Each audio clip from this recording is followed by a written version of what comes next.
वो अक्सर मुझसे कहती थी, जाएं जाकर शर्ट उतारें, दूसरी पहने, ये तो मैच नहीं करती है।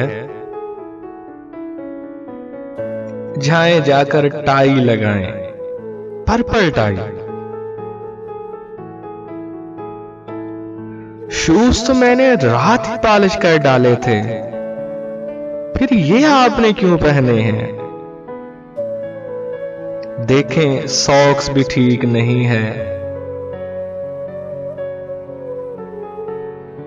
फिर जब मैं ये सब कुछ करके चलने लगता और उसे बाहों में भरता, मसनूई घबराहट ओढ़ के सरगोशी में मुझसे कहती, ठहरे ठहरे, ये खुशबू, थोड़ा सा परफ्यूम तो कर ले। माना आप बहुत सादा हैं, लेकिन जाना, ऑफिस जाने से पहले तो अपने बाल बनाया कीजिए। माना आप बहुत सादा हैं, लेकिन जाना, ऑफिस जाने से पहले तो अपने बाल बनाया कीजिए। और अब मैली शर्ट और उधड़ा काज, मैले कॉलर बटन खुले हैं,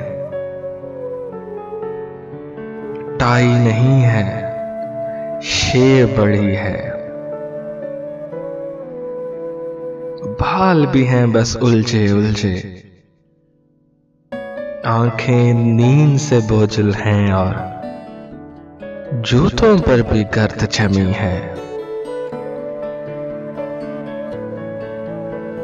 इस हुलिये में घर से निकला, इस हुलिये में घर से निकला तो याद आया वो कहती थी, जाएं जाकर शर्ट उतारे, दूसरी पहने, ये तो मैच नहीं करती। थोड़ा सा परफ्यूम तो कर लें, माना आप बहुत सादा हैं। ऑफिस जाने से पहले तो अपने बाल बनाया कीजिए। ऑफिस जाने से पहले तो अपने बाल बनाया कीजिए।